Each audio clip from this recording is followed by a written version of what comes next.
We are so glad to have you guys back for communication. We're going to talk to you.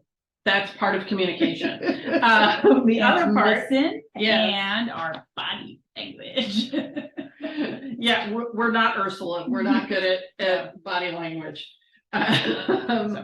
But we want to talk to you, take a little bit of a different angle. Quick, make sure you got your book and your workbook.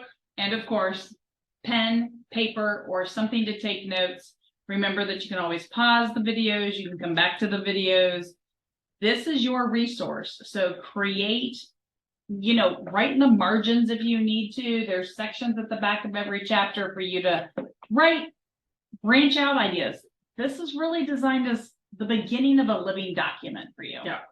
Highlighters, Post-its, whatever works for you. Use these documents. Please write all over them. Okay, so let's talk a little bit about communication. Part of why you highlight the book or you write notes in the book is to communicate to the future you what was important to you at this time, to reinforce the important information. This is why when you're hiring somebody, you talk about your values and your educational philosophy at the interview. During the orientation, it's in their handbook. Maybe it's on the wall. It's also in your parent handbook, in your parent interview. Yep. This is a key component of your relationship with every person who walks in your building. So you're communicating it over and over again. This is what's important. So when you're using documents like our book or other books that you're reading, highlight things, underline, write in the margins, because you're communicating to the future self. These are the thoughts that came to me. So not always is communication between one person and another. Sometimes it's within yourself. And I think that's an important part as a leader, to do introspection, to think about what might happen. And let's be honest, some of us we get older and sometimes we forget. That's true too. But even more importantly, technology changes. Absolutely. And when technology changes, sometimes we lose the notes that we might have put in our computer or in our phone. So in addition to communication, one of the things that I'm going to encourage you to do is to always, maybe not always, but periodically print, backup if you don't automatically print.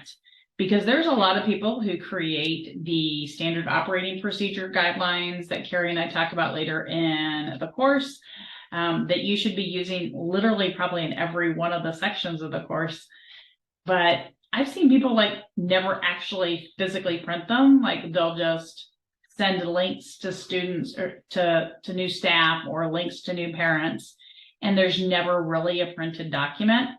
As somebody who has had to rescue more than one hard drive. Yes, hard drives happen. Hard drive crashes happen. Believe it or not, cloud drives crash, cloud servers go bankrupt. There's all kinds of things that could happen. Or you forget, or you're unavailable for a week. I mean, if you're gone for a couple of weeks on vacation, or you get suddenly sick, or someone in your family does, and you just are not available, make things easy for your staff. Make sure that they know where the systems are in place and that you have that. All of that is communication. Right. So one of the things that we thought we would actually talk a little bit about today that's not in the book, and we don't really talk about it much on any of our podcasts, is digital communication. And it's becoming more and more the way that you talk to big chunks of your staff and probably the majority of your parents. So Carrie, what are some easy tips that we can help our directors with communicate with their parents? Well, here's one, and I'm going to advocate a specific software that I hope never goes away because I love it. I grew up with an English teacher as a parent, so I am very conscious of grammar. But even with decades of grammar being crammed into my head, sometimes I mess up. We're all used to spell check. There's a thing called Grammarly, which is basically spell check, but for your grammar. I think it's great. I think if you've got parent communication apps on tablets in classrooms, please have Grammarly plugged in for your teachers. This will make it so much easier for the parents to view them as professionals because they are putting in punctuation and capitalization and using the appropriate word. It really is a lifesaver to your frontline staff to have Grammarly or some software like that, so that it's checking their grammar as well as their spelling. Please do this. That is a great idea. The other thing that's really, really helpful when it comes to, just your staff not feeling overwhelmed. I mean, our whole goal is that you don't feel overwhelmed, but let's be honest, we don't want our staff to be overwhelmed either. Is creating a whole bunch of literally cut and paste responses for every age group, for every scenario, because you don't want them to send the same thing every single day, which says, hey, your child had a great day today. Right. And you can have things like insert name, had a great time in the art activity. He's really developing his fine motor skills. And then another one that says insert name, had a great time in the art center. He's really developing his creativity. And then a third one that is XYZ, had a great time in the art center. He's really enjoying working with his friends. So that's 3 different messages that are, this kid had a good time in the art center, but why? Or what was the significance of that? And that way it gives them a leaping off point. And if they're having one of those days, and we've all had those days where you're just like, I can't think of another way to say that this kid is just working my nerve. You've given them examples of, he's having a bit of a challenge keeping his hands to himself, or he's really enjoying rough and tumble play, or she really has an excellent vocabulary, those kinds of things. If we give them a library, basically, of shortcuts, it will make their lives so much easier with that parent communication using the parent communication tool. And then you don't have to be reviewing all of the parent communications. I've talked to a number of directors who are literally reviewing everything that goes out in the parent communication app. And I'm sorry, that is a lousy use of your school's resources. Do not do that. In other words, you shouldn't be spending your money and your time that way. That is actually a great, if you are trying to figure out why you might need additional support staff, or what would be, I'm gonna use me. Okay. Because we all know, well, maybe you don't all know yet, but you'll figure it out really quick. The grammar is definitely not my thing, and this would be something that would drive me crazy. Yeah, I'd be going, approve all. I would not approve each individual message. That would just drive me crazy. But I would also be like totally horrified if something that went through should not have gone through. But this would be something that if I was hiring an assistant director, I would be looking for somebody who was the grammar Nazi. I'd be looking for somebody with Carrie's type of, they love the red pen and don't ever send them a letter because the chances are they're gonna red pen it. That's my favorite way that my mom ever broke up with anybody. Different story. Anyway, I think it's a podcast. The other thing I want to talk about is when things come up. Where somebody's like, I've got a crisis. And this is where our communication tools are very, very important. So you have a parent who is like, I know I'm supposed to give you 30 days, but I just found out that my mom has a terminal condition and she lives in another state and we need to leave on Tuesday. We have to stop, take a minute and breathe and be like, yeah, our policy says you have to give us X number of days, but yeah, we're going to make an exception because yes, you need to be with your mom.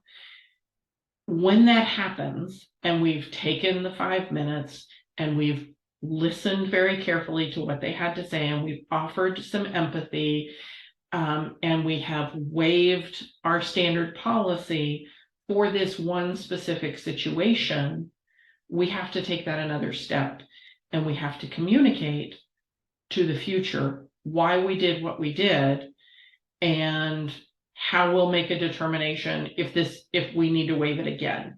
Because otherwise, you might end up with internal dialogue in your head going, oh my God, why did I do that? Now every parent's going to think they don't have to give us the notice, blah, blah, blah, blah, blah. And you'll have this internal dialogue that is not supporting your program.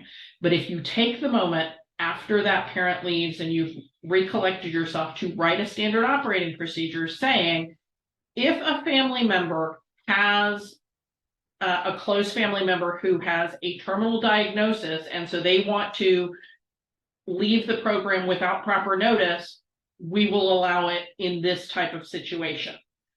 So that it's very clear, the reason we did this is because their mom is dying. We're not waiving it for everybody. We're waiving it in a situation like this. That's what I mean by communicating to the future. Because it's going to silence your internal freak out monologue about this is going to cause a huge negative cascading effect. You need to be able to be empathetic to your staff or to your clients when something crazy happens. When you have a staff member who, what's a crazy staff situation? I can't think of one right now. Well, a similar thing.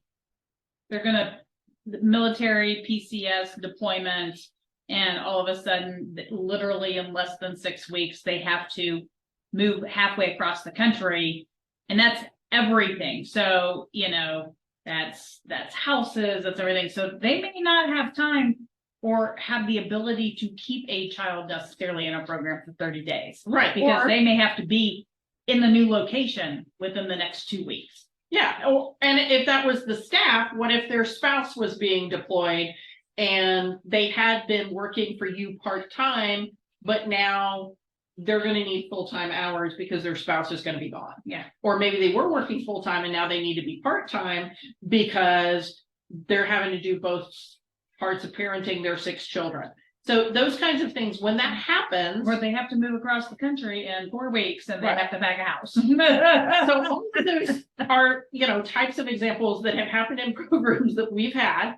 And so write yourself a note about why we waived it and communicate it to yourself and to the other members of your community. Communicate it to your board, communicate it to the leaders at your school. If you think it's something that's going to cause gossip, communicate it to the biggest gossip on staff in an appropriate way where you're protecting confidentiality, and just use the biggest gossip for good. Okay. I always love it when she does those things. Okay, and then one final thing that you can't forget with communication is if you've made an error and you change your mind on something, that's okay. And it's okay to go back to that client, let them know you've changed your mind, and do the right thing. Even if what you had done was follow the standard operating procedure, and then you realize they have a dying parent. I can't believe I just charged them money to leave, right? Admit your mistakes. It is one of the best things you can do as a leader. Yeah. Admit your mistakes. Your staff, your clients will respect you way more if you admit your mistakes than if you try to cover them up. And they'll find out eventually anyway. Yeah. Just because you say it's standard operating procedure. Yeah, it's not always going to work. So, all right. So the next chapter is going to be Intro to Monkeys. You're going to hear this a lot. You're going to see lots of supplemental information, and come back. We'll see you soon.